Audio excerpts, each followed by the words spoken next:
Yes,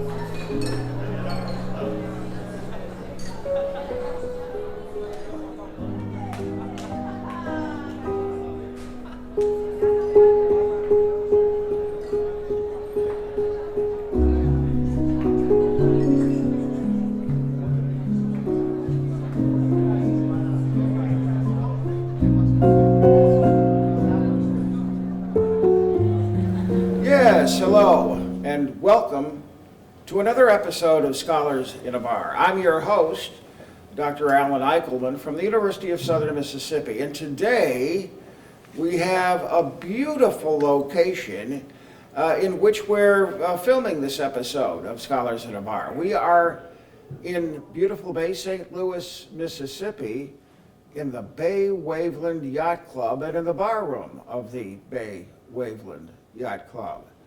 And I have two guests today that I would like to introduce to you. But first of all, I would like to introduce Mr. Ernie LaRocca, who is the general manager of this club. So, Ernie, good to see you. Good morning. Very nice to be here with you. Yes, and I have a few questions about the club that I would like you to provide us some information on. Certainly so. Okay, first of all, when was this club founded? It has a long history, doesn't This it? club was founded back in 1896. So it's been around a while. We are celebrating 128 years this year. Fantastic, fantastic. And what are some of the major accomplishments of this club? Well, there's a lot of major accomplishments for this yacht club to be operating as long as it has. It's taken a lot of skilled people that have been here who saw the vision.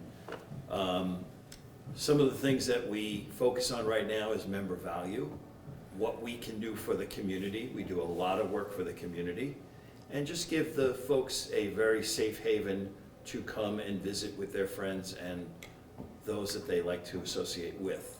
So many different things happen here at the club. Well, because of my friend Ted, I've been here a number of times and really enjoyed it, let's see, you're also a member of the Gulf Yachting Association. That's correct. The GYA is an association of similar yacht clubs. It goes from Mobile, Florida, Louisiana, and the Gulf Coast.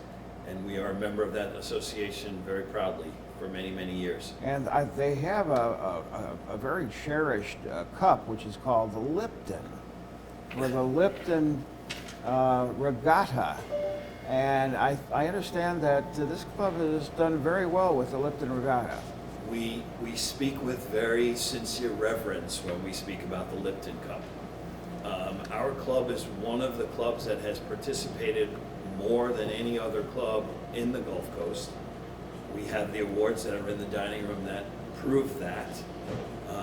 We take it very, very seriously.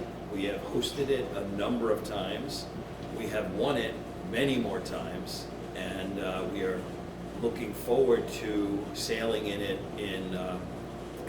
coming up this Labor Day in Florida. So. One of my good friends who is another professor at USM is Dr. Tom Lansford. And I know Tom's daughters have participated in the Lipton and have done very, very well. That is correct. And the one daughter is now at a university in Florida where she's on the sailing team. That is correct.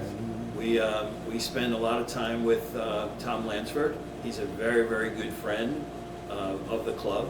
His daughters have taught here in the sailing program, and both of them are very, very good agile sailors who are setting a record for themselves. So yes, very, very familiar with the And now Lansfords. that's helping them with their university education because they're getting scholarship money That for is doing correct. that. So that's kind of cool. That is correct. So you can take credit for that as well. We like to take credit for all the kids that go out and do some good things because they start here.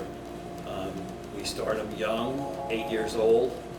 We put them in the swimming pool and a little opti. We turn them over, make sure they can get back into the boat before we send them out on the bay. So yes, it's a good sailing program here at the club. Yeah, and all I can say, this is a beautiful setting. This is maybe the most, I've been at a number of the yacht clubs here on the Gulf Coast, and this could be the premier setting for any of the yacht clubs. What we like about this yacht club, among many things, we are the only club that it's on its own campus. All the other clubs share their campus with the harbor or the municipality or the town. We are the only one on our own campus here in St. Louis. That's probably why this setting is so special. Yes. I would have to really wholeheartedly agree.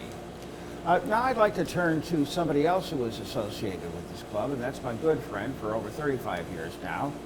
Father, and I say father because he is an Episcopal priest, Father Ted Dawson, was actual name is Tucker Dawson, as you're going to see.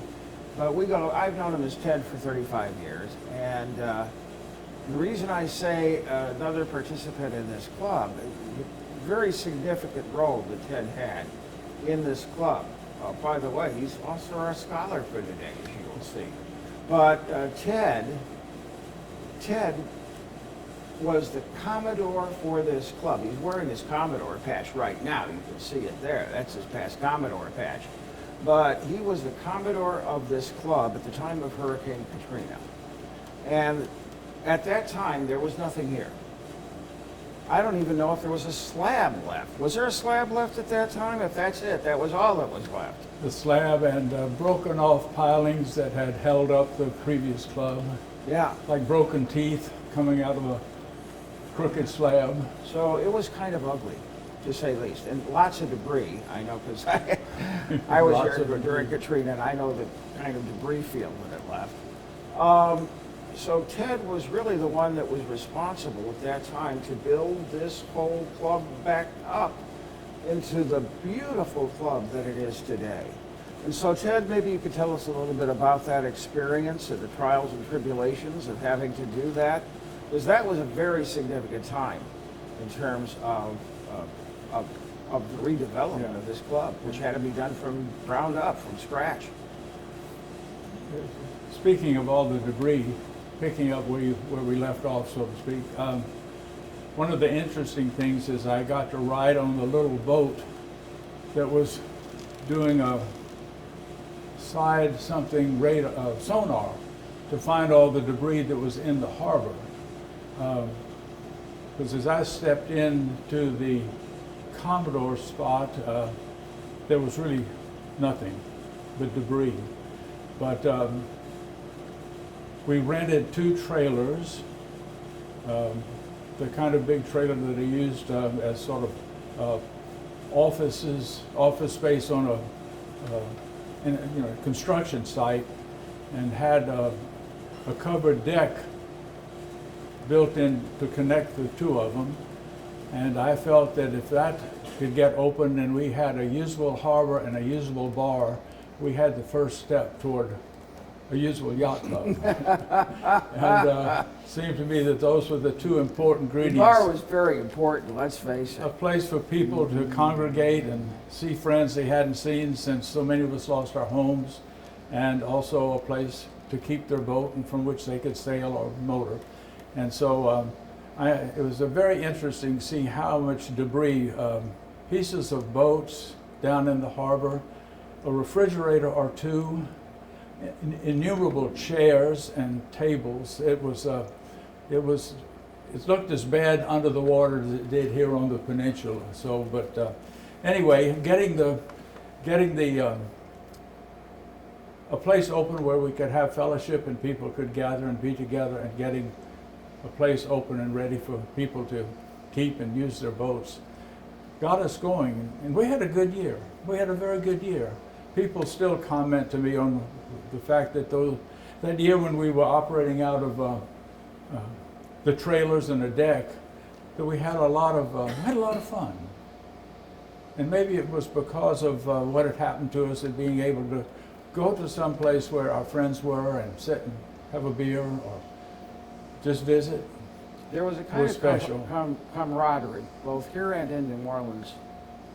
Following Katrina, we were all in the mess together, and there was a real sense of we're going to get through this, we're going to get out of it, and we're going to have a good time doing it on top of it all.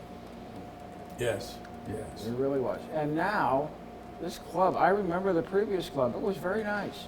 This club is way nicer than what was here before. It is really a spectacular club.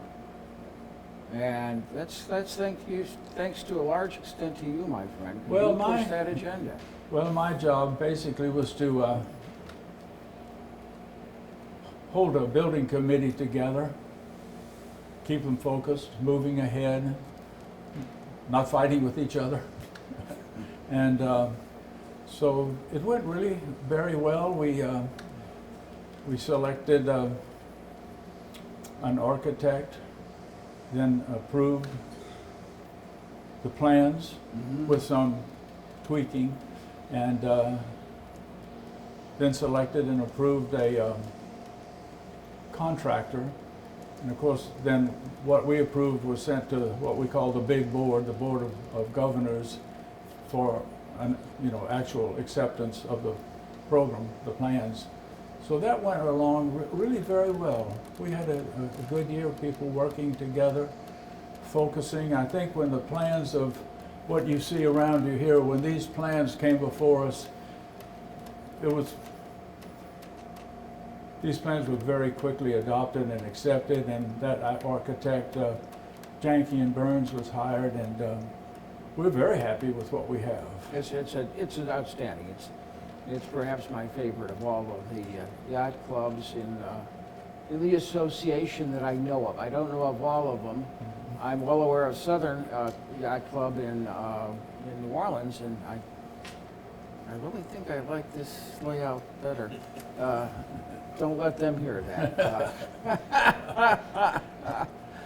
Okay. Well, let's turn to your scholarly work. And what I'd like to do now, Ted, is talk about a combination of your scholarly work and your work as a priest, because you really can't separate the two in terms of your latest work. And Ted's latest work is this book.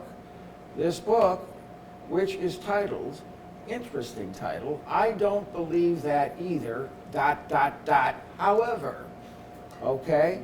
And so we're going to talk about what Ted doesn't believe, and also about the however, because this is a culmination of many, many years of work, okay? And when I say a culmination of many, many years of work, what I'm referring to is Ted was already thinking about this when he was serving a parish in Kansas. How many years ago was that? Oh my God, do I have to answer that? Yeah, well, you and I both have been That's around about, for a while. Well, you said we have known each other 35 years. Yeah. That's when I left Kansas and moved back to New Orleans. Yeah. In 1988. You Same moved time in I moved about in. the same time. Yeah. So Kansas would be 35 plus years ago that I was trying to pull together some thoughts on a book, believing that I had something to say about Christianity as a matter of relationships rather than, good behavior and correct belief. And so that's what guided me, and has always been the heart of what I wanted to say or write. Yeah, and I think you and I really see eye to eye on this, by the way, because we talked about it a number of times, and we've shared a number of ideas relative to that. And I've always said that Christianity is more about being than it is about believing. Yeah. And I think you concur with that. Yeah, And I think that's one of the things you say in the book. Yeah, let me relate back to this. I've been I was very happy with the cover. I Don't Believe That Either was sort of a original idea that came to me for a title, because as I explained in the introduction, more than once that was my response to somebody who came up with some aspect of Christianity that they couldn't believe, and it was about to drive them away from the church, and I could say, wait a minute, I don't believe that either. And then during the was finishing this during the pandemic when we were isolating and we were often alone. It was a sad time, it was a scary time, and I felt that I don't believe that either was a bit negative. And things were negative enough during the pandemic. And that's when I decided I ought to add in the word however, which for me opened the way to then say what I do believe. And I really do like the way the artist did the cover, because we have I don't believe that either, however, but if you notice, the believe that, however, a different color, and you have if you read it that way, I have a positive message. So within the I don't believe that, we still have the way this artist did the cover, and that's me or others, you know, staring into the mystery of God and trying to come up with what we can accept and believe. So that represents things really pretty well. Also, this book is published by Cascade. Uh-huh. It's in the paperback. It's $26. You can also get it as an ebook, by the way, so people know that if you're interested in this, after we go through this discussion, all you have to do is go online and order it, and you got it. Yes, go in under my name or the title of the book, Yeah. and there it is. So when you wrote the book, what audience did you have in mind? You know, the first audience I had in mind was myself. And I felt that, Spoken like a good preacher. so what the way, in a way it started was my thinking, well, maybe I ought to try to put down my beliefs, what I don't believe, what I do believe. If I could get that in writing, that might be good for me. It would clarify my thoughts, clarify what I have in mind. And so it started with that. I was having breakfast once a week with Dr. Doug Bristol, and was talking to him about what I was trying to write, what I was Just for writing. clarification, Doug is also on the faculty at USM. So, Yes, yeah. yes. So anyway, he was the one that heard what I was saying and said, you know, maybe you have something there, you ought to expand your view and think about this as a book you might get published and not simply writing for your own benefit. But so anyway, much of this is my answering my own questions and hoping that my answers would resonate with others. And it seems like that may be happening. Are there any particular others that you hope that this would resonate with? Well, I've thought about people, those who came to me with questions and seem to be sitting on the fence, hoping to find a way to stay within the church while embracing a scientific worldview and feeling some of the pull, the tension between those two, and so that's what I was saying. People outside the church who might be looking for, you know, something more meaningful than a materialistic capitalism, and those within the church coming up with questions because of their worldview. And so these people who are struggling, those are the people I had in mind. Yeah. Maybe because I'm one of the strugglers, I don't know. Okay, yes. Thank you, my friend. Ernie. Thank you very much. Quite welcome. And it's great getting to know you, and you've got a great club here to run. I'm very, very proud. And he's doing a very fine job. I want to add that. Thank you very, very much. We'll have a great day and Okay. stay as long as you like. Okay, thank you. So you have that kind of audience in mind, and I run into those people quite often. And as a matter of fact, when I teach comparative religion, I've got people who have a lot of questions of the type that you're trying to address in the book. And so I'm with you on that 110%. One of the things that you mention in the book is you don't really think of Christianity as a religion, which I find very interesting. Why is that? Well, it's not an original thought of mine. I'm following the lead of people who are far better scholars than I am, and I would put in here that I really see myself more as a pastor than a scholar. My background is really not academic, but as a parish priest. So I would call you a pastoral theologian. Well, perhaps so. Thank you. Yeah. But so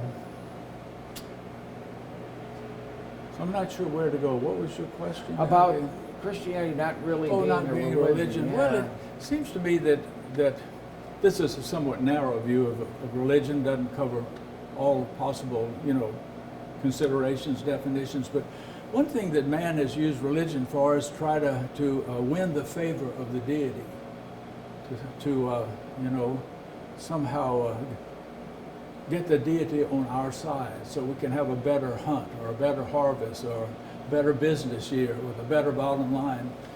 And what Christianity has said, from my perspective, is that God's already done that for you. But what the whole You don't have to get God on his side. That's really being redundant. yes that the whole message of the incarnation, the life of Jesus, is trying to say to us, I'm accepting you just the way you are. I mean, I'm already on your side. I've been on your side since day one. You don't have to do anything to convince me to look out for you. And that, so in a way, I think religion is redundant was your word, is setting out to do what's already been accomplished. What strikes me is a lot of people think about salvation as getting their ticket punched by God, and so I have to be saved. And being saved, they'll say, and I've had people come up to me and say, well, I was saved in December the 13th of 2010, and I go, really? That's interesting. I was saved about 2,000 years ago. It's like it's not something you do, it's something that you accept as a given. Yes. So in a way, I think our Christian worship, maybe I should speak only for the Episcopal Church, which is where my experience lies, could be more celebratory. Yes, more absolutely. geared towards more thanksgiving, and yet the major prayer in our prayer book for our major service, Holy Communion, is called the Great Thanksgiving. So it seems to me that we should perhaps focus more on what has been given to us and what we have, giving thanks for that, than trying to unnecessarily earn what we think we need in terms of God's acceptance. And I've always liked the little phrase, I think it may have begun with Paul Tillich, and that is in some ways what we as Christians need to do is simply accept our acceptance, That is even when we know we may not be fully acceptable.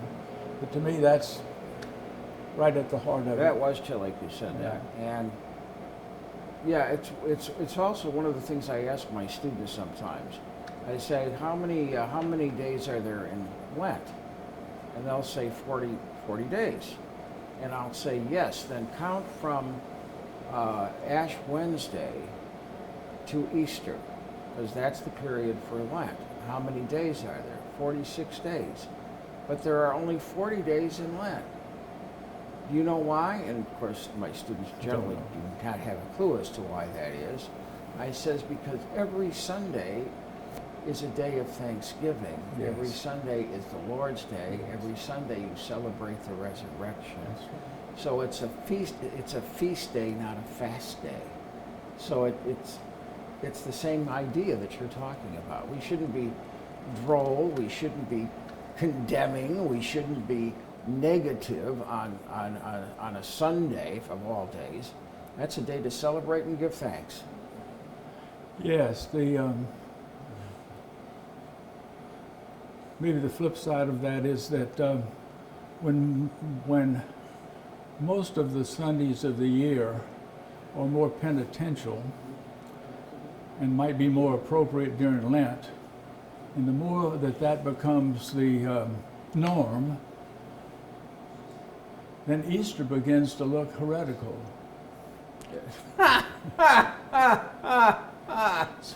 I never put it that way before, but yes. Now that absolutely. You can see and there's that. too much of that goes on in the church. There's too much, almost constant penitential, constant, you are damned, or hellfire and damnation, or God, get off of it.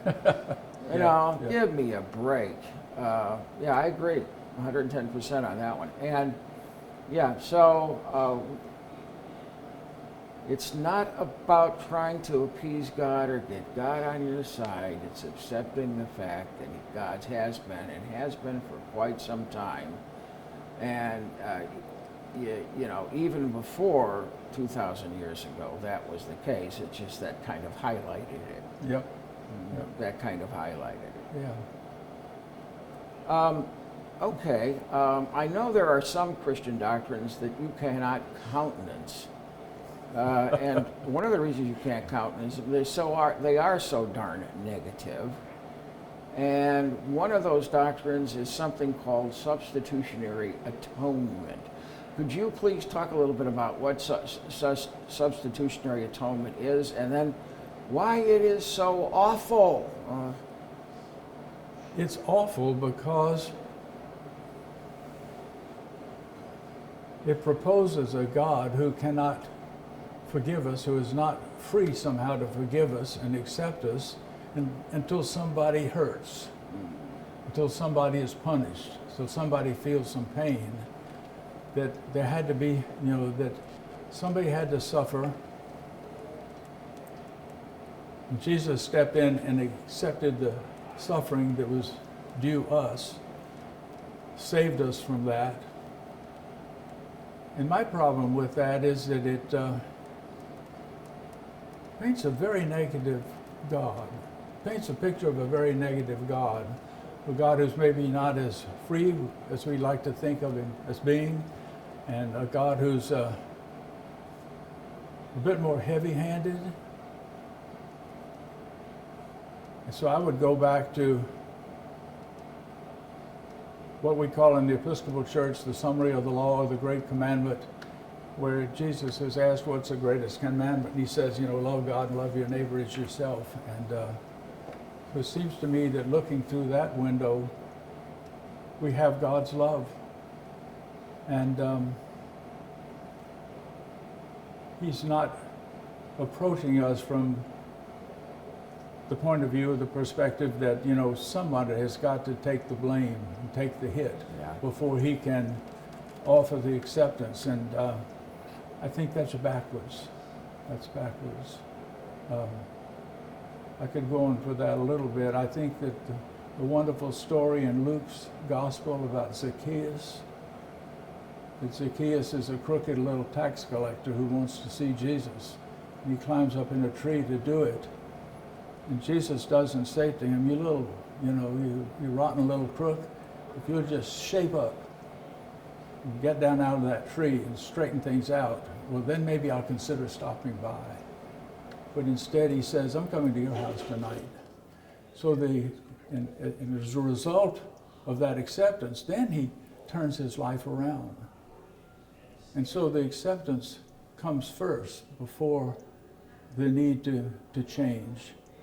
And I think that's a better approach than the substitutionary atonement. And I think it really, people will say that why did Christ die? And I said, Christ died because the powers and principalities of the day, which meant those who were in charge, were absolutely enraged by what he had to say, because it tore apart their entire system of marginalization and control.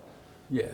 Once you're basically saying the outsiders are in, which is what Jesus' message was over and over again, especially when he violated all the purity codes of the Pharisaic order. When you say the outsiders are in, the people in power are going to really get upset with that. Yep. And so that's why Jesus died. And, his message was, if it takes dying to bring the outsiders, the outsiders in, then that's what it takes. And listen, hear this, my followers. Hear this, my followers. And I think of somebody like Martin Luther King Jr., who obviously heard that message very clearly and was willing to accept his fate for the sake of bringing the outsiders in. Yes, yes.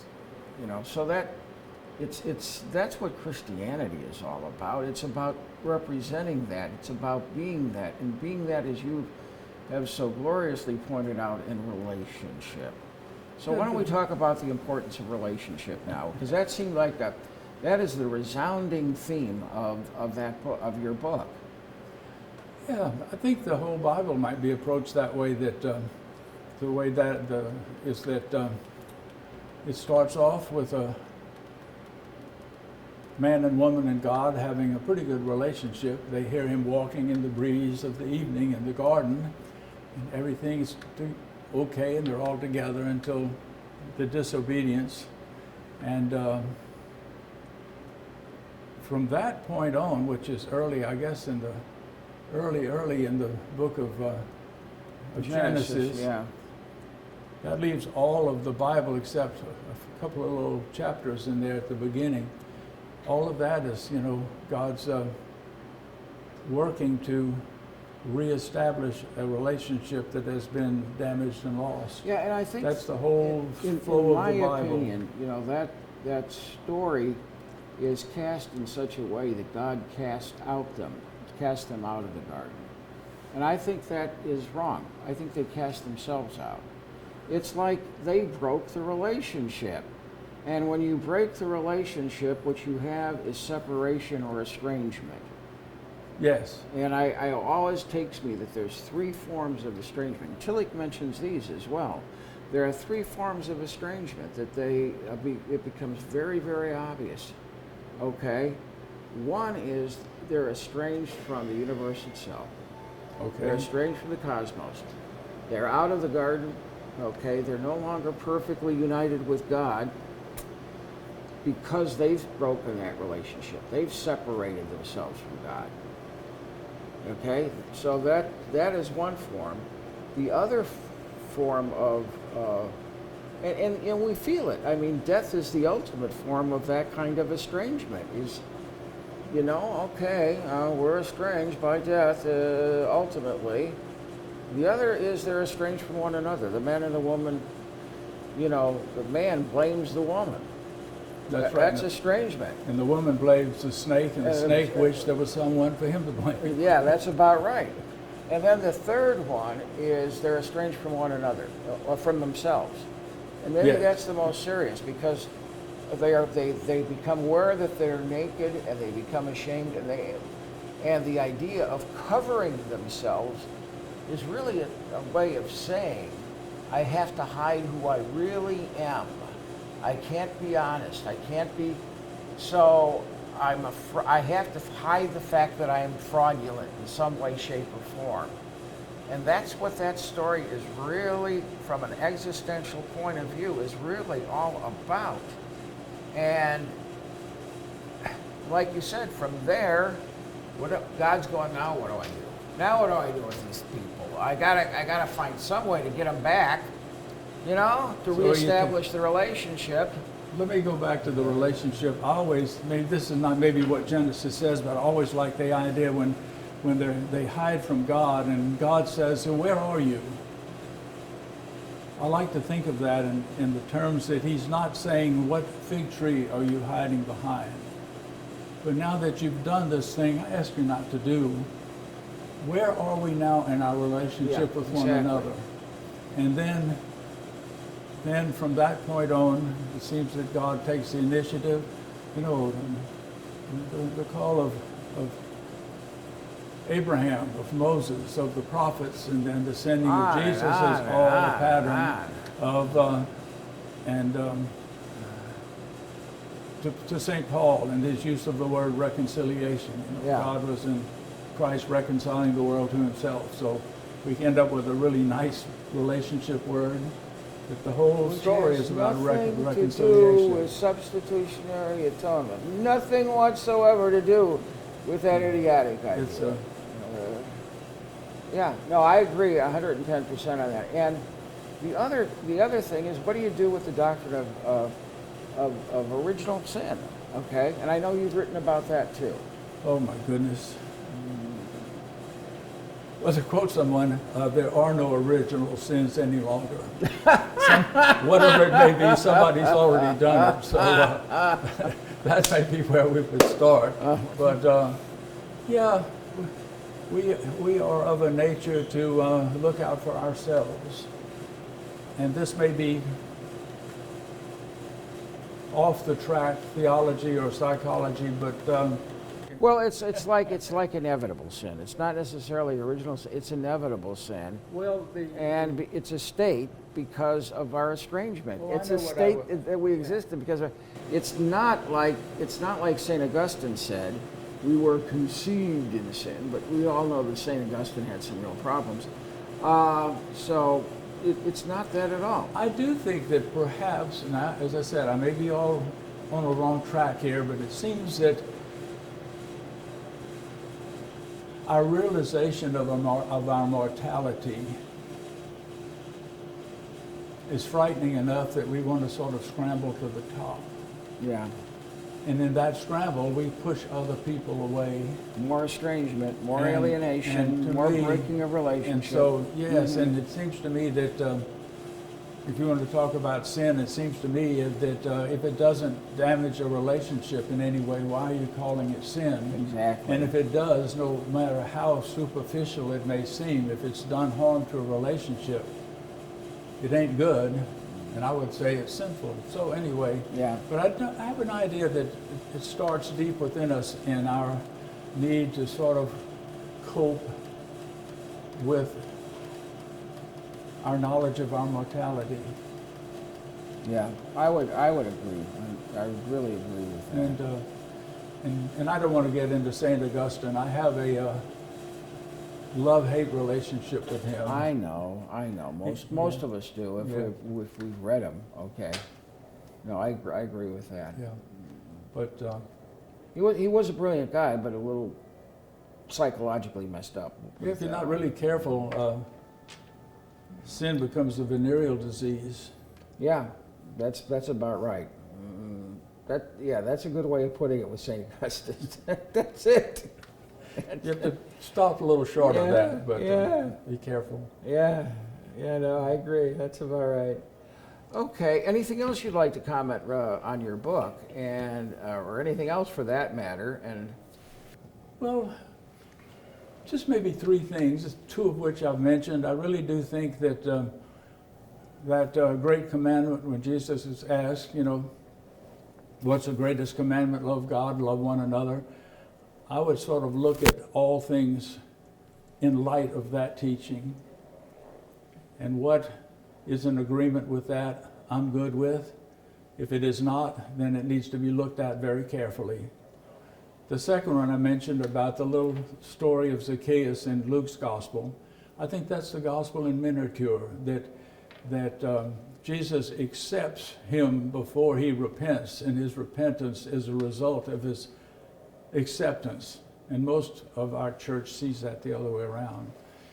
And the third thing I bring in towards a number of times is the parable of the nations in the 25th chapter of Matthew's gospel, where the Lord, the God, the Jesus figure, the God figure, says, if you've done it for one of the least of these unimportant people, you've done it for me.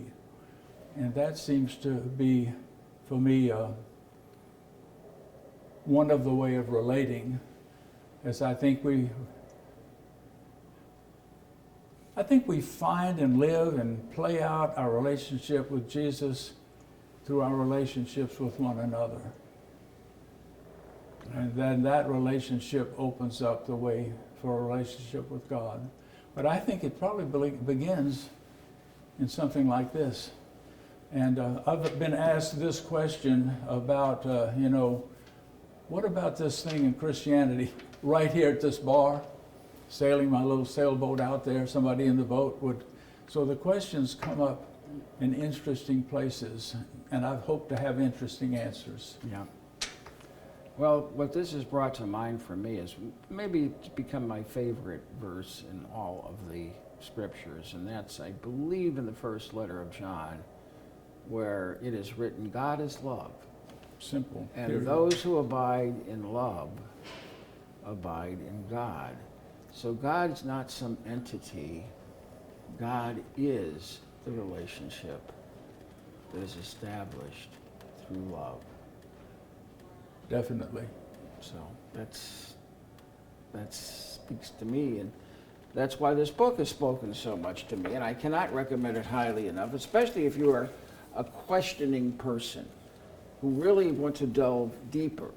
And as Ted said, he wrote this primarily for himself and then for a lay audience and their kind of questions.